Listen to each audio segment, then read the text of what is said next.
तो हेलो बच्चों, कैसे हो आप? कैसे चल रही है आपकी पढ़ाई? तो आइए चालू करते हैं फ्लूइड्स का नेक्स्ट पार्ट जो कि है बॉयंसी। कंटिन्यू करेंगे पहले पार्ट में। तो बॉयंसी जो है उसके बारे में हमने लास्ट लेक्चर में पढ़ा था कि बॉयंसी क्या है। It is an ability to float. उसके बाद हमने पढ़ा था कि बॉयंट फोर्स हम कैसे निकालते हैं, rho V g, that is rho is the density of the liquid. एक मिनट ज़रा, मैं ये वायर क्या है मेरे पैरों में आ रहा है। तो रो क्या होता है, density of the liquid, V is volume displaced and g is acceleration due to gravity. तो ये बॉयंट फोर्स के बारे में मैंने आपको लास्ट लेक्चर में बताया था कि बॉयंट फोर्स जो होता है वो होता है rho V g, it is density of the liquid, V is volume displaced. तो इसी जो कंसेप्ट से है बॉयंसी से, हम लोग मान लीजिए कि कोई भी मटेरियल है, कोई एलॉय है। आज का पहला जो हेडिंग आप लिखोगे वो है नोइंग या प्योरिटी ऑफ एन एलॉय। ये हेडिंग डाल सकते हैं, purity of an alloy, isn't it? Purity of an alloy. मान लो कि एक कोई भी एलॉय है, ये क्या है एलॉय आपको पता है, ये it is a mixture of two और मोर मेटल्स। तो ये एलॉय है, ये किससे, दो मान लीजिए ए प्लस बी से मटेरियल से बना हुआ है, दो सब्सटेंसेस से बना हुआ है। तो इससे प्यूरिटी, भाई उसका कितना वॉल्यूम है, इसका कितना वॉल्यूम है, ये हम लोग कैसे फाइंड करेंगे? उसके लिए सिंपल कंसेप्ट है, बहुत ही सिंपल है। बॉयंट फोर्स से हम लोग फाइंड कर सकते हैं। ऐसे आईसीएसई 10th स्टैंडर्ड वालों को छोटे मोटे सवाल ऐसे आते हैं। देखिए, ये मान लीजिए एलॉय ए प्लस बी से बना हुआ है। अच्छा, ए प्लस बी से बना हुआ है तो मैं क्या करूंगा, इसका एयर में वेट लूंगा। पहला क्या करूंगा, ये इसका जो भी ये सब्सटेंस है इसका वेट मैंने लिया, इजंट इट? प्यूरिटी यानी ये कितना प्रेजेंट है वॉल्यूम, वो कितना प्रेजेंट है वॉल्यूम, है कि नहीं? तो मैंने इसका वेट का लिया air. What is W1? It is weight in air, weight in air of a substance, weight in air of a substance. ठीक है। अच्छा, weight in air of a substance क्या होगा? W1 it will be mass 1 into g. अच्छा, mass कितना होगा इस पूरे का? इसमें क्या प्रेजेंट है? VA और VB दोनों प्रेजेंट है, वॉल्यूम ऑफ A प्रेजेंट है, वॉल्यूम ऑफ B। तो जैसे ही मास मेरे को लिखना होगा तो मैं क्या लिखूंगा, मास, इसमें मास ऑफ A है प्लस मास ऑफ B है, इजंट इट? तो मास ऑफ A कैसे निकालते हैं? Mass it is equal to density into volume. तो rho A into volume A plus rho B into volume B into G, ये W1 होगा, isn't it? W1 तो पता है, G मुझे पता है। तो W1 अपॉन G जैसे ही करेंगे, रो A VA plus rho B VB, ये फर्स्ट इक्वेशन आएगी। इस फर्स्ट इक्वेशन में मुझे आप लोग बताइए कि अननोन क्या क्या है। अननोन क्या क्या है? क्या W1 पता है, मैंने निकाला है एक्सपेरिमेंटली। क्या G पता है, वो तो सबको पता है। रो A रो B, ये तो प्रॉपर्टी ऑफ द मटेरियल है, जो भी इसमें मटेरियल लिया है। तो अननोन क्या है? VA और VB ही है, ये ही दो। तो ये फर्स्ट इक्वेशन मिल जाएगी। अच्छा, अभी मैं क्या करूंगा, दूसरे इक्वेशन के लिए इसी सब्सटेंस को, इसका जो मैं क्या करता हूं, वॉल्यूम इन लिक्विड लेता हूं। कोई भी एक लिक्विड ले लो, वाटर ले लो, वाटर में मैंने डुबाया, ठीक है, और इसमें वेट ले लेता हूं। तो आप लोगों को पता है कि W2 that wait in liquid, वो क्या होता है? Weight in air minus buoyant force, weight in air minus buoyant force. देखिए, W2 ये original weight minus buoyant force होगा। W2 क्या आपको पता है? W2 आपको पता है ना? या जो भी इसका आंसर आएगा, वेट इन वाटर लूंगा, स्प्रिंग बैलेंस कुछ तो वेट देगा। जैसे इधर में वेट इन एयर निकाला था, वेट तो निकाल सकते हैं ना, स्प्रिंग बैलेंस लिया, W1 निकाला। वैसे ही मैंने इसमें डुबाया, ऊपर से स्प्रिंग बैलेंस रखूंगा तो W2 भी पता चल जाएगा। है ना, वेट इन वाटर या वेट इन लिक्विड। अच्छा, वेट इन वाटर मैंने निकाला। अच्छा, तो बॉयंट फोर्स कितना लगा सोचो। बॉयंट फोर्स लगा पूरा, इसको मैंने पूरी तरह पानी में सबमर्ज कर लिया, मान लो पूरी तरह, नहीं तो थोड़ा हार्ड हो जाएगा। तो बॉयंट फोर्स, तो ये क्या होगा, W1 माइनस W2। ये दोनों W1 यहां पर पता है, W2 अभी पता है, ये बॉयंट फोर्स हमको निकल के आएगा। अच्छा, बॉयंट फोर्स क्या होता है, density of the liquid, volume of the volume submerge, तो पूरा ही हमने डाला हुआ है, इनटू G, ये होगा W1 माइनस W2। अच्छा, ये W1 माइनस W2 तो नॉन क्वांटिटी है, क्योंकि W1 मैंने पहले निकाला, W2 बाद में निकाला है कि नहीं। डेंसिटी ऑफ द लिक्विड मुझे पता है, वॉल्यूम सबमर्ज कितना होगा, VA प्लस VB, दोनों वॉल्यूम मिलाकर into G equal to W1 minus W2, isn't it. तो अगर आप ध्यान से देखोगे तो यहां पर क्या पता है, डेंसिटी ऑफ द लिक्विड पता तो है, मान लो वाटर होगा तो depending upon what is can say units, आप एक या 1000 ले सकते हैं, हाँ, 1 ग्राम पर सीसी या अपॉन G। तो इसमें भी देखिए W1 पता है, ये W2 पता है, G पता है, ये रो एल पता है, पता क्या नहीं है, यहां पर भी VA VB अननोन है इस इक्वेशन में भी, और उस इक्वेशन में भी VA VB अननोन है। तो इस तरह से आप VA और VB पता कर सकते हो, एंड डेफिनेटली उसके बाद हम लोग क्या कर सकते हो, उसका प्यूरिटी सैंपल का मेंशन कर सकते हो। Got my point. तो इस तरह से हम लोग फर्स्ट और सेकेंड इक्वेशन सॉल्व करके पूरा कंप्लीट कर सकते हैं, इजंट इट। तो that is how to find out purity of an alloy using buoyancy. तो इस पे सम आ सकता है, स्क्रीन पॉज करके लिख सकते हैं आप। अभी नेक्स्ट जो पॉइंट है वो मैं आपको बताता हूं कि एक्चुअली बॉयंट फोर्स समझने का और एक तरीका क्या है। बॉयंट फोर्स, अभी मैं आपको, देखिए हमने पहले बॉयंट फोर्स पढ़ा, उसके बारे में समझा, उसके बारे में सब चीज़ें की, पर असलियत में मान लीजिए कि ये एक क्या है, लिक्विड सेक्शन है,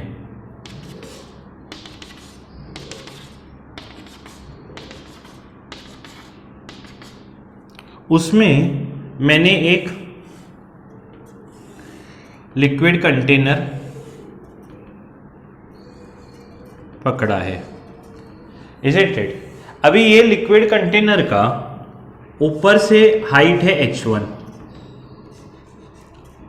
और नीचे से हाइट है h2, मीन्स नीचे तक लेवल का हाइट है h2, और h2 माइनस h1 ये है h, that is the height of the cylinder. समझ में आया? अच्छा, अभी यहां पर अगर मैं देखूं तो प्रेशर कितना लगेगा, मान लीजिए P1 ऊपर से, इजंट इट, और नीचे से देखिए लिक्विड जो है ना वो सभी डायरेक्शन में सेम प्रेशर डिस्ट्रीब्यूट करता है। तो ऐसे मत समझिए कि लिक्विड सिर्फ नीचे प्रेशर लगाएगा। अगर ये एक इमेजिनरी सिलेंडर है तो ये क्या होगा, नीचे जो प्रेशर लगेगा वो होगा P2, तो ऊपर का लेवल का प्रेशर P1 आप सोचिए कितना होगा, P0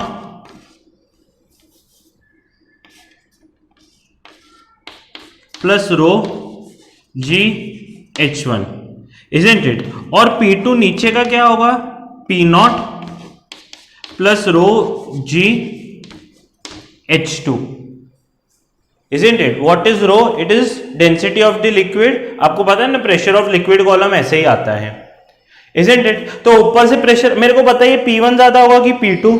डेफिनेटली P2, क्योंकि ये रो GH2 हाइट ज्यादा है, इजंट इट, हाइट ज्यादा है, यानी ऊपर वाले लेयर पे जितना प्रेशर लग रहा है नीचे वाले लेयर पे ज्यादा प्रेशर लगेगा। तो क्या होगा, नेट प्रेशर क्या है, अपर डायरेक्शन में है। नेट प्रेशर कहां पर है, अपवर्ड डायरेक्शन में है। समझ रहे हैं मेरे बच्चों, नेट प्रेशर क्या है, अपवर्ड डायरेक्शन में है। तो P नेट क्या लिखा जाएगा, वो लिखा जाएगा P2 minus P1। Got my point. तो P2 कितना है, P0 plus rho g H2 minus P0 plus rho g H1। Got my point. तो ये क्या हो जाएगा, P0 plus rho g H2 minus P0 plus minus rho g H1। Got my point. तो P0 minus P0 cancel होगा, रो जी common निकालूंगा तो ये क्या होगा, H2 माइनस H1 H।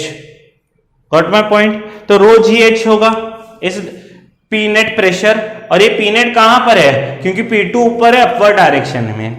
अच्छा, तो नेट फोर्स कौन सा लगेगा, F नेट अपवर्ड डायरेक्शन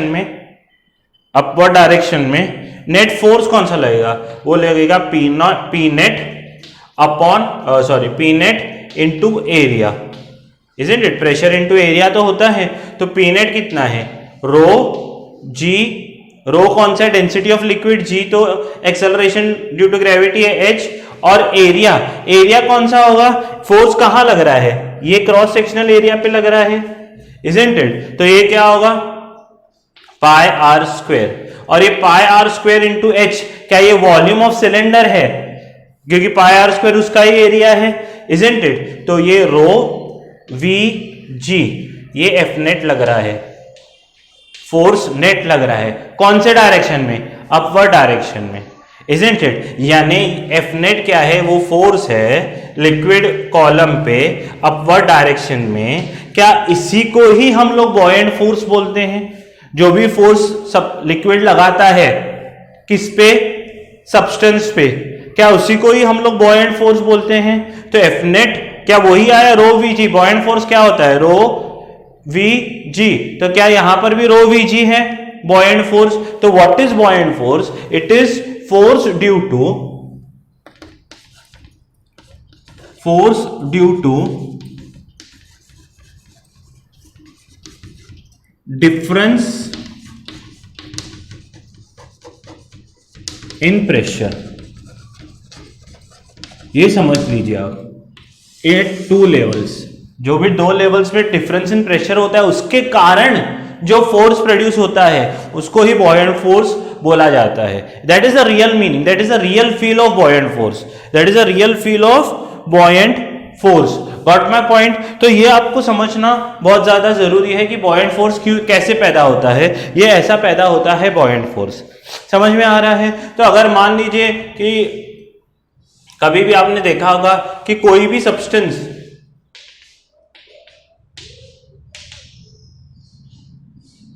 ऐसे एकदम बॉटम पे आ जाता है तो यानी उसको क्या होता है, बॉटम ऑफ द शिप चला, यानी क्या बोलते हैं, सरफेस चला जाता है, तो नीचे से कोई प्रेशर नहीं लग रहा है, इजंट इट, एकदम सरफेस को टच कर लिया तो क्या हुआ, नीचे कोई प्रेशर ऊपर की तरफ नहीं लगता है, तो बॉयंट फोर्स इसका क्या हो जाता है, जीरो हो जाता है। इसलिए आपने देखा होगा कि जो बड़े बड़े शिप्स रहती हैं उनको कभी भी सरफेस के ऊपर नहीं आने देते, क्योंकि अगर सरफेस के ऊपर वो आ जाते हैं तो उनको मूव करना बहुत डिफिकल्ट होता है। तो बड़े बड़े शिप्स वो क्या होते हैं, they are inside water, fair bit of water अंदर रहते हैं वो, फिर यहाँ से जो अपना सी शोर होता है वहां से क्या करते हैं, डॉक्स बनाते हैं उनकी तरफ जाने के लिए। आपने देखा है, क्योंकि वो बॉयंट फोर्स के कारण तब फ्लोट हो जाती हैं। बीच में न्यूज आया था, आपने देखा होगा कि बॉम्बे डॉक पे क्या हो रहा था, बड़ा सा शिप सरफेस यानी वेव्स के साथ सरफेस पे आ गया था, तो बहुत ज्यादा डिफिकल्ट हो रहा था कि उसको खींच के वापस समुद्र में लाया जाए। समझ में आ रहा है। तो इसलिए क्या होता है, इन डॉक्स यानी कभी भी नीचे पानी का एक अच्छा क्वेश्चन या लेयर होना चाहिए, फेयरबिट लेयर होना चाहिए, तभी वो क्या कर सकता है, चीज फ्लोट कर सकता है। आप अगर अपने घर पे भी एक्सपेरिमेंट करोगे, कोई चीज अगर पानी के बीच में रखोगे और नीचे पानी है तो उसको क्या होगा, उसका वेट कम लगेगा। एक पानी यानी वेल में अगर आप जाते हो तो उसको बकेट को अगर पानी के अंदर डाल दो आप, तो अगर एकदम नीचे चला गया बकेट वेल के सरफेस तक, तो उसको खींचना बहुत डिफिकल्ट होगा। पर अगर बीच से ही आप अगर उसको खींचोगे तो वो खींचना इजी हो जाता है। ऐसे सबमरीन्स में भी होता है। Submarines also can not be means taken to the bottom of the lake sea, क्योंकि अगर एकदम बॉटम को टच करेंगे तो जो बॉयंट फोर्स है जो उनको फ्लोट करवा रहा है वो जीरो हो जाता, तो उसको ऊपर लिफ्ट करने में बहुत मेहनत लगती है। तो ये था मीनिंग ऑफ बॉयंट फोर्स, बहुत ही इंपॉर्टेंट है। हाँ, स्क्रीन पॉज करके लिख सकते हैं आप।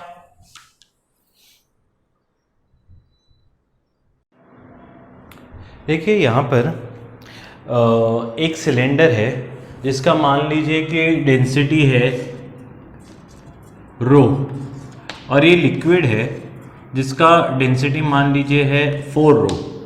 सबसे पहला क्वेश्चन मेरा आपसे है, क्या लिक्विड जो सिलेंडर है वो फ्लोट करेगा?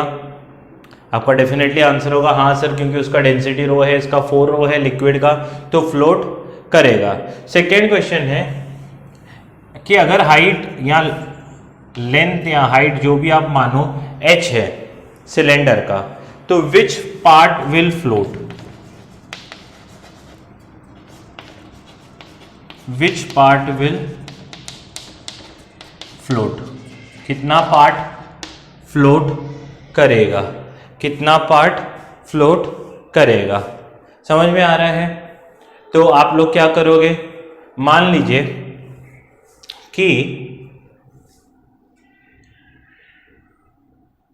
कौन सा बोले भाई, इस पार्ट को मैं x बोलता हूं जो पानी के अंदर है, इतना फ्लोट कर रहा है, तो ये कितना फ्लोट करेगा? Buoyant force it is equal to weight. अच्छा, बॉयंट फोर्स कितना होता है? Density of the liquid volume submerged into g, और वेट कितना होता है? Density of solid into volume into g। समझ में आ रहा है? तो डेंसिटी ऑफ लिक्विड कितना है? 4 रो, और वॉल्यूम सबमर्ज्ड कितना है? वॉल्यूम सबमर्ज्ड कितना है? Area of base into height, तो a इंटू एक्स इंटू जी। समझ में आ रहा है? और सॉलिड का डेंसिटी तो रो ही है, वॉल्यूम कितना होगा सॉलिड का? Area of base into height into g. तो जी ने जी को मार दिया, ए ने ए को मार दिया, रो ने रो को मार दिया। तो पार्ट कितना फ्लोट करेगा? अंदर होगा पानी के, वो होगा x equal to h/4। 1/4 height क्या होगी? अंदर रहेगी, और बाहर कितनी रहेगी? 3h/4। ये कैलकुलेटिव पार्ट है। समझ में आ रहा है? उसके बाद जो दूसरा क्वेश्चन है इसी से ही रिलेटेड है। इफ वी स्लाइटली compress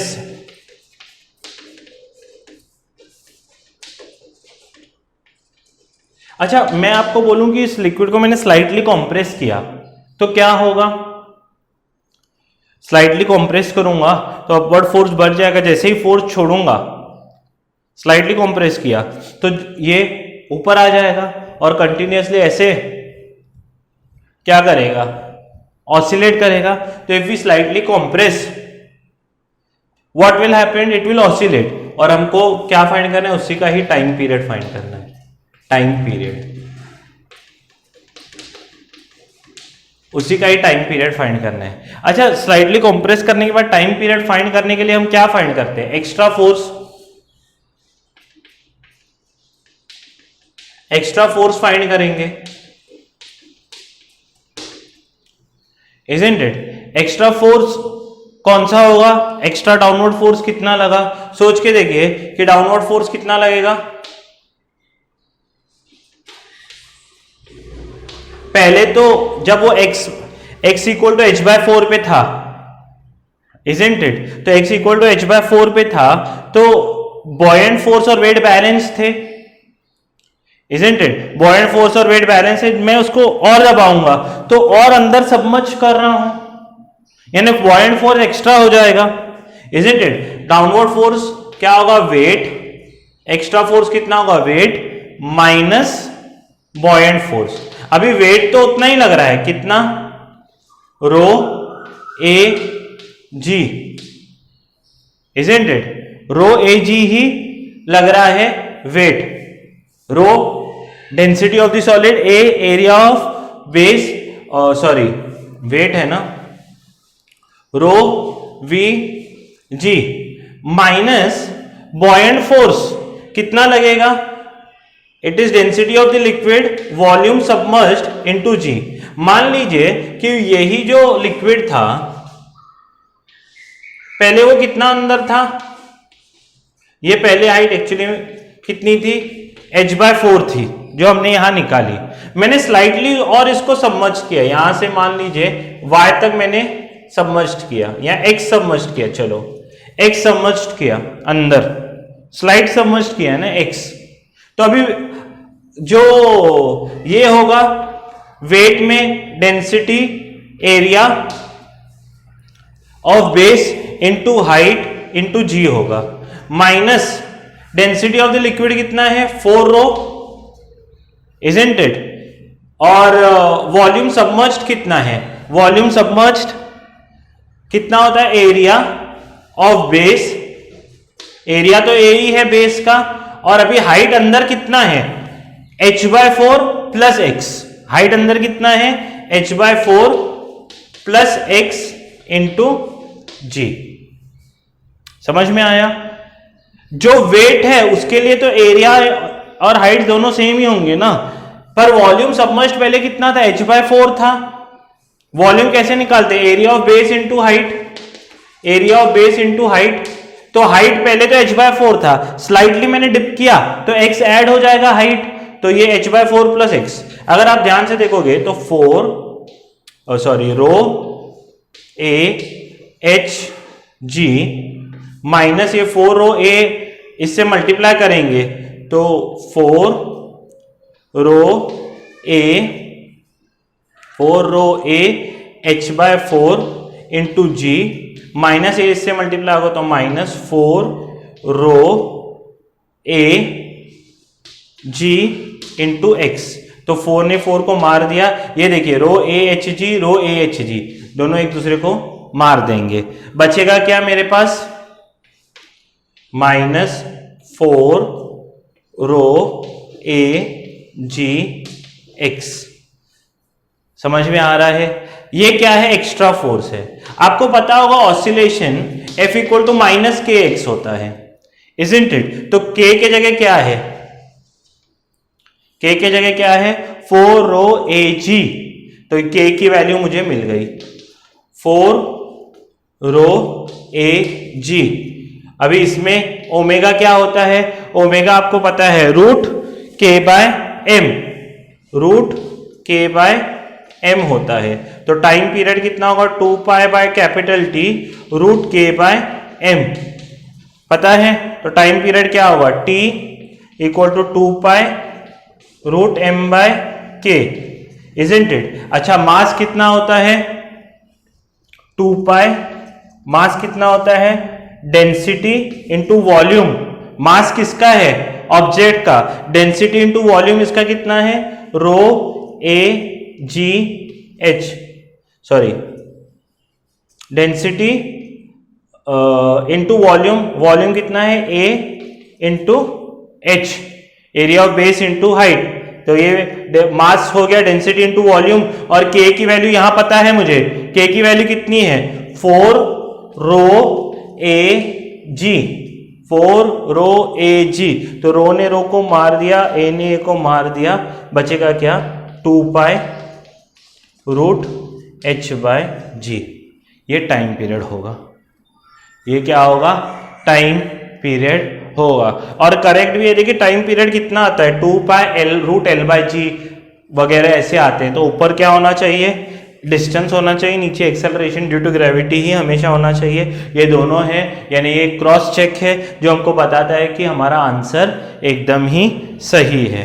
समझ में आ रहा है? तो rho 2 pi root h by g is the final answer. Got my point? एक बार बहुत ही इंपॉर्टेंट सम है इस पर्टिकुलर केस का, क्योंकि ऐसा सम आ चुका है। मैं फिर से आपको समझाता हूँ कि विच पार्ट विल फ्लो। तो मैंने बोला एक्स विल फ्लोट, तो मैं buoyant force equal to weight होता है तो ही फ्लोट होगा। तो बॉयंट फोर्स क्या होता है? Density of liquid volume submerged into g. तो डेंसिटी ऑफ लिक्विड तो 4 रो है, वॉल्यूम अंदर जो पानी के अंदर है वो क्या है? Area of base into height. Height जो अंदर है वो x है जो मैंने पकड़ी है, इनटू जी। और अगर वेट देखा जाए तो volume of density of substance into volume into g. तो वॉल्यूम क्या है? Area of base into height into g. तो रो ए जी सब कैंसिल होगा, तो x इक्वल टू h/4 होगा। x इक्वल टू क्या हो जाएगा? h/4, isn't it? उसके बाद इफ वी स्लाइटली कॉम्प्रेस, अगर हम थोड़ा भी कंप्रेस करते हैं तो ये क्या होगा? ऑसिलेट होते रहेगा। आप देखिए, आप थोड़ा बकेट लीजिए, उसमें ग्लास थोड़ा ही स्लाइटली उसको क्या कीजिए, डिप करके निकालिए, तो वो ऐसे ऑसिलेट होता है। तो उसका एक टाइम पीरियड निकालना है। तो टाइम पीरियड के लिए हमको k की वैल्यू ज़रूरत है, तो डाउनवर्ड फोर्स यानी एक्स्ट्रा फोर्स निकालते हैं। देखिए यहाँ पर पहले तो क्या था, इस x/4 पे, ये h/4 पे अगर ये क्वेश्चन भी आता है तो पहले हमको वो h निकालना पड़ता है जहां पर दोनों बैलेंस्ड हो। ये h/4 पे तो दोनों बैलेंस्ड है। स्लाइटली x में क्रिएट करूंगा, मीन स्लाइटली उसको कंप्रेस करूंगा, तो क्या होगा? पहले h/4 था और मैंने नीचे किया, तो h/4 प्लस x, वो x अलग है, वो निकालने के लिए था x। मैंने अभी नीचे स्लाइटली डिप किया, तो टोटल अंदर हाइट मैंने h/4 पर तो वो बैलेंस था। यहां पर कैसा था? जो बॉयंट फोर्स था और जो वेट था दोनों इक्वल थे, पर x कंप्रेस करने से क्या हो गया? ये नीचे आ गया तो h/4 प्लस x सबमर्ज्ड है, इजंट इट? और अब वेट तो उतना ही है, रो वीजी। तो वॉल्यूम कितना होता है? Area of base into height. यहां वॉल्यूम सबमर्ज्ड कितना हुआ? Area of base. अभी हाइट कितनी है जो अंदर है पानी के?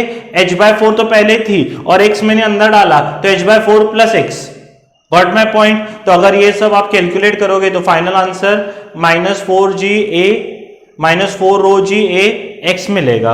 और फोर्स क्या होता है ऑसिलेशन के लिए? F equal to -kx। तो k की वैल्यू क्या मिली? x को छोड़ के 4 रो ए जी, ये 4 रो ए जी। और उसके बाद आपको t equal to 2 m/k। m क्या है? Mass of the substance, that is density into volume. Density क्या है? रो।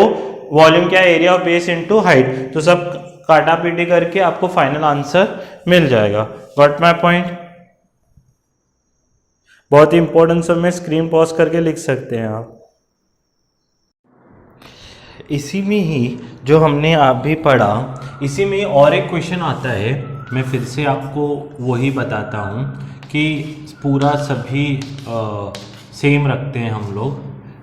हमने क्या किया था, एक लिक्विड लिया था जिसका मुझे लग रहा है डेंसिटी 4 रो था और इसका रो था, इजंट इट? मैंने आपको पूछा था कि कितना पार्ट डूबा है, तो ये x जो आया था वो मेरा आया था h/4, इजंट इट? अभी इसमें पूछते हैं कि इफ वी सप्रेस स्लाइटली तो what it will do? Oscillate. उसके बाद हमने टाइम पीरियड भी निकाला, शायद 2 रो h/g आया था, इजंट इट?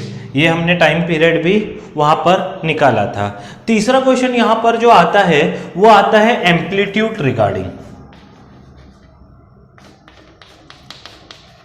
एम्पलीट्यूड रिगार्डिंग आता है कि इसका जो ऑसिलेशन हो रहा है उसका एम्पलीट्यूड कितना होगा। देखिए एम्पलीट्यूड क्या होता है, अभी मान लीजिए कि ये सिलेंडर है,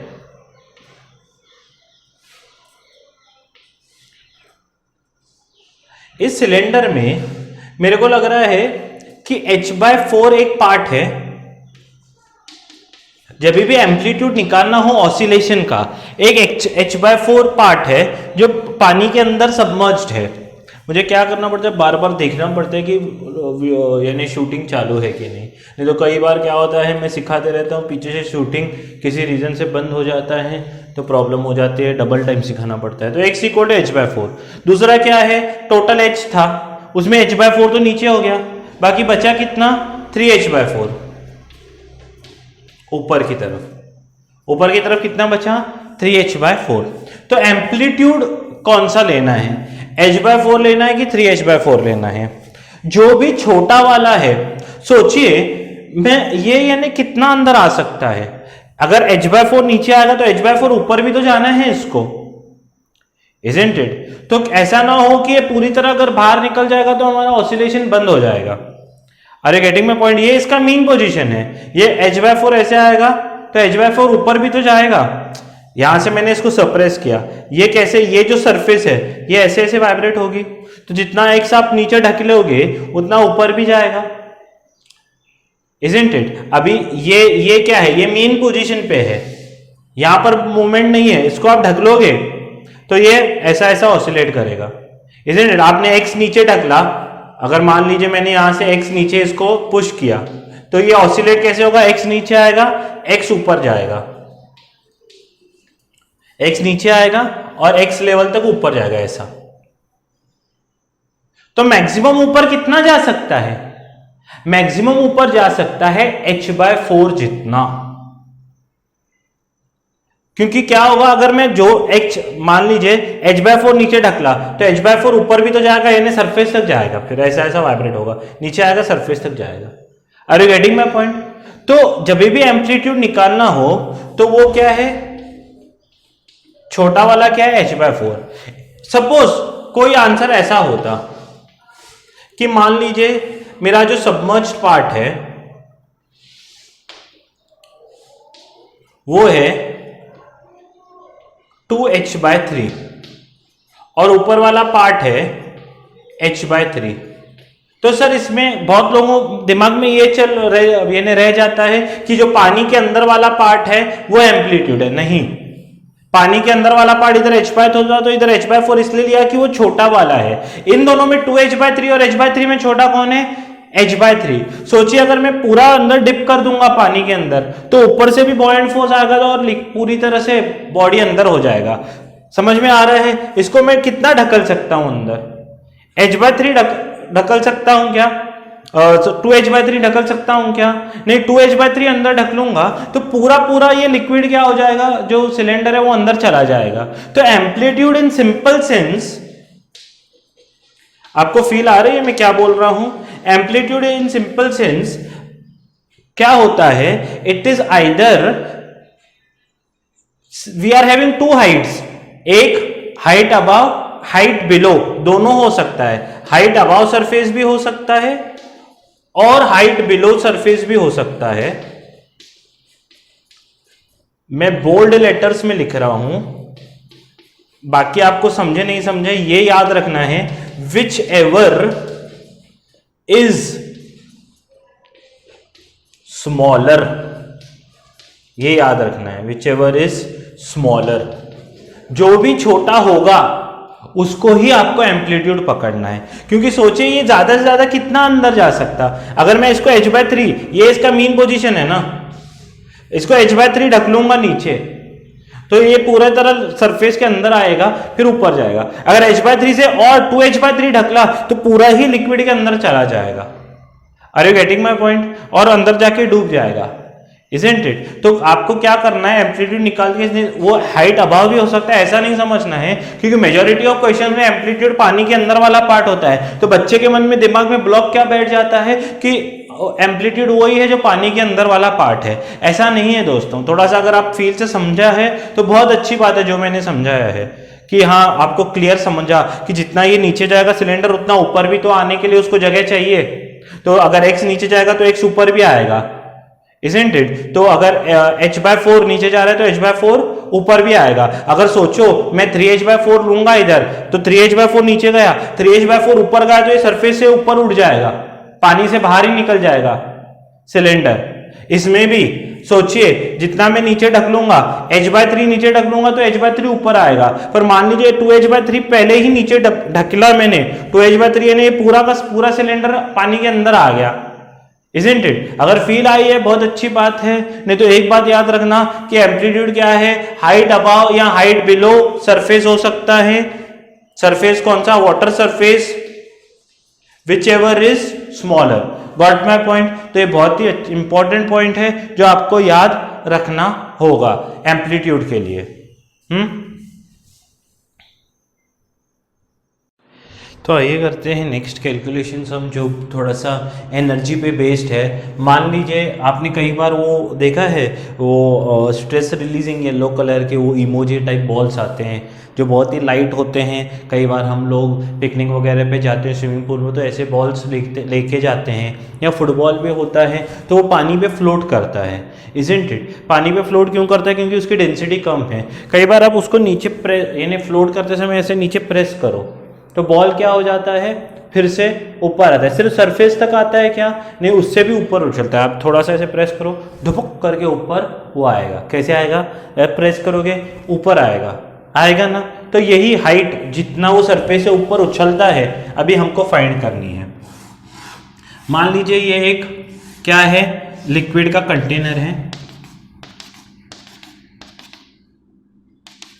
जिसका जो वॉल्यूम है वो है, मान लीजिए 3 रो मानता हूं मैं, ठीक है। अच्छा, और मान लीजिए कि एक बॉल थी जिसकी खुद की डेंसिटी रो है। मैंने क्या किया, इसको h हाइट से नीचे प्रेस किया है। क्योंकि इसकी डेंसिटी कम है तो बॉयंट फोर्स ऊपर की तरफ लगेगा और ये इसको ऊपर ढकेलेगा और ये ऊपर आएगा, है कि नहीं? और अब सिर्फ लिक्विड तक जाएगा क्या? नहीं, उससे भी ऊपर उछलेगा। मान लीजिए यहां तक ये उछला है,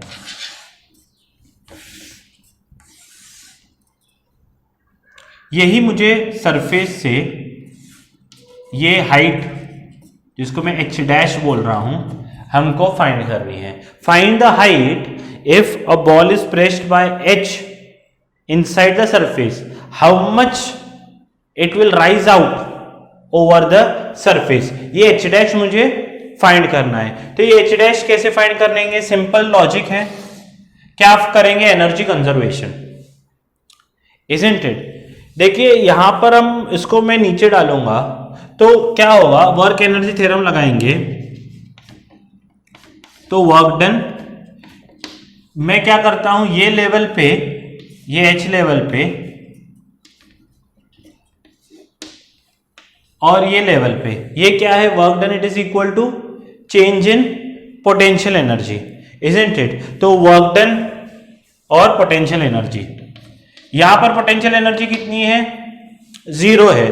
और ऊपर जाएंगे तो पोटेंशियल एनर्जी कितनी हो जाएगी? उस लेवल पे जो भी नीचे आते समय वर्क डन इसमें स्टोर हुआ है वही तो ऊपर जाके पोटेंशियल एनर्जी में स्टोर होगा, क्योंकि h मैक्स है, ये हम मैक्सिमम हाइट फाइंड कर रहे हैं ना। तो यहाँ पर काइनेटिक एनर्जी तो नहीं होगी, ये चौक है, कहाँ ऊपर जाके एक पॉइंट पे रुकेगा वही फाइंड करना है। जब ऊपर पॉइंट पे रुकता है तो क्या होता है, वेलोसिटी 0 हो जाती है, इजंट इट। अगर वेलोसिटी 0 हो गई तो क्या हो जाएगा, काइनेटिक एनर्जी तो नहीं आएगी, सिर्फ potential energy.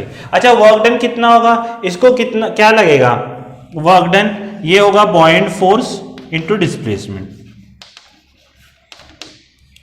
Isn't it, buoyant force into displacement. अच्छा, बॉयंट फोर्स कितना लगेगा, डेंसिटी ऑफ लिक्विड जो कि है 3 रो इनटू क्या होगा, density of liquid into volume of solid into g, ये लगेगा। और ये कब तक लगेगा, जब तक लिक्विड ये हाइट h को छोड़ता नहीं है, तब तक वो लिक्विड के अंदर है ना, यानी तब तक उसका डिस्प्लेसमेंट तक इसको h तक लगेगा, इजंट इट। और पोटेंशियल एनर्जी इन दोनों लेवल्स के बीच में हमको लेनी है। पोटेंशियल एनर्जी क्या होती है, mgh। h क्या होगा यहां पर पूरा, h प्लस h डैश, ये पूरे में पोटेंशियल एनर्जी क्या होने वाली है, कंजर्व होने वाली है। समझ में आ रहा है? अच्छा, ये मास कितना होगा, सोचिए, density into volume into g, density of substance into volume into g, h plus h dash. तो रो ने रो को मार दिया, v ने v को मार दिया, g ने g को मार दिया, बचा क्या, 3h equal to h plus h dash. तो ये h इधर आया तो ये 2h equal to h dash होगा, तो h डैश इक्वल टू क्या होगा, h/2। ये है मैक्सिमम हाइट जो ये ऊपर उछलेगा। इस तरह से हम ये वाले सम्स को टैकल कर सकते हैं। आप स्क्रीन पॉज करके लिख सकते हैं इतना।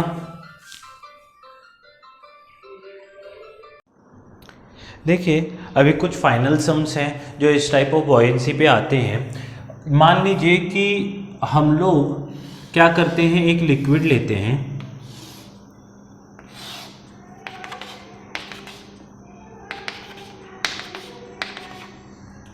इज इट, जिसका डेंसिटी है मान लीजिए 4 रो।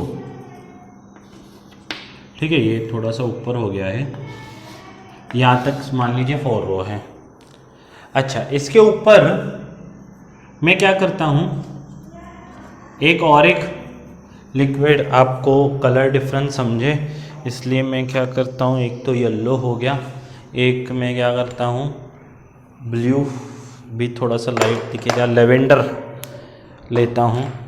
हाँ, ये दूसरा एक फ्लूइड है, दिख रहा है आपको colour difference? I hope screen में अच्छा दिखे। ये है, मान लीजिए डेंसिटी इसकी है रो, इजंट इट। अभी एक सिलेंडर है, सिलेंडर जो है इसका हाइट है h, isn't it, area of base A है और इसका डेंसिटी है 2 रो, इजंट इट। अगर ये मैं इसमें इमर्स करूंगा तो क्या होगा? आप बोलोगे सर रो में डूब जाएगा और 4 रो में फ्लोट करेगा, 4 रो के तो ऊपर ही रहेगा। ये दोनों इमिसिबल लिक्विड है, मिक्स नहीं हो सकते। ठीक है, एक ऊपर रहेगा एक नीचे। तो मेरा जो सिलेंडर है भाई साहब वो ऐसा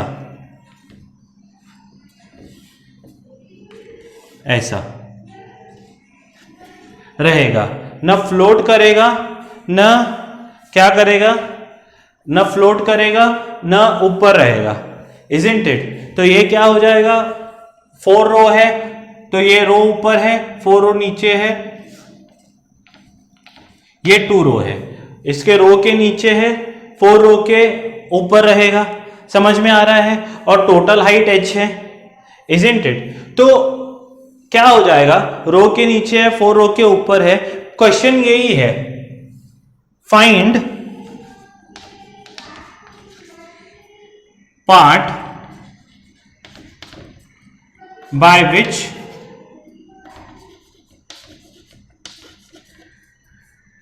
सिलेंडर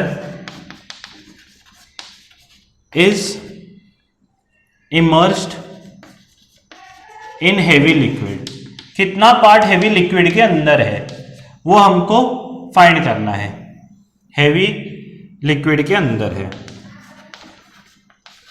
अभी यहां पर मेजॉरिटी बच्चे जो गलती करते हैं वो ये है कि मान लीजिए कि ये x है जो अंदर है, वो क्या सोचते हैं कि buoyant weight equal to buoyant force of heavy liquid लेना है। वेट जो है वो क्या लेना है, buoyant force of heavy liquid लेना है। ऐसा नहीं है। अगर भले सोचिए, ऐसा नहीं होता कि अगर मान लीजिए कि मैं एक लिक्विड ले लूं,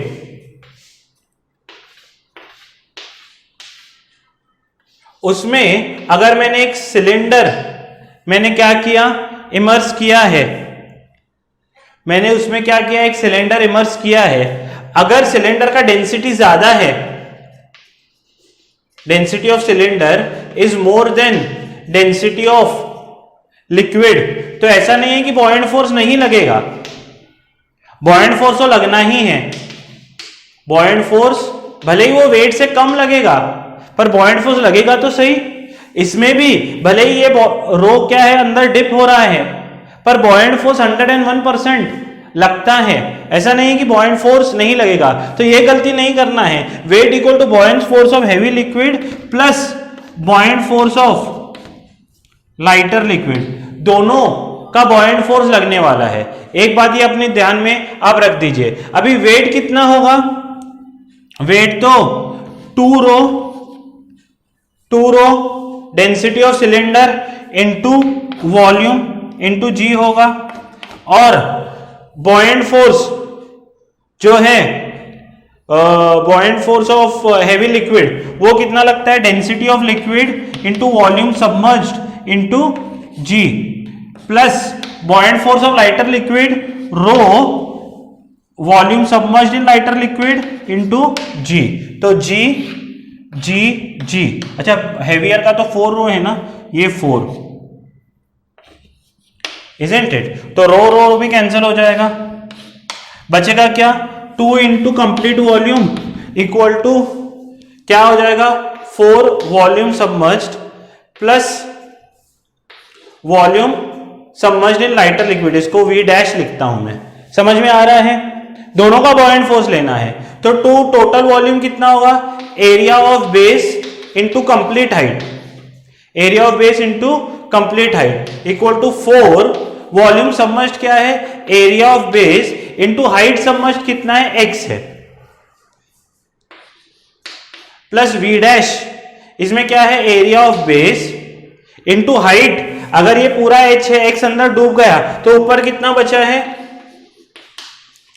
h माइनस एक्स, समझ में आ रहा है। तो a कैंसल हो जाएगा, बचेगा क्या, तो 2h equal to 4x plus h minus x. तो अगर आप ध्यान दोगे तो ये क्या होगा, h इधर आया 2h minus h equal to 4x minus x यानी 3x, तो h इक्वल टू 3x आएगा, तो x इक्वल टू h/3। बहुत ही इंपॉर्टेंट चीज है, x इक्वल टू क्या होगा h/3। तो यहां पर अक्सर बच्चे गलती क्या करते हैं, buoyant force of heavy liquid लेते हैं, buoyant force of lighter liquid लेते ही नहीं है। तो वो गलती कभी भी नहीं करनी है, लिक्विड 1 हो 2 हो 3 हो।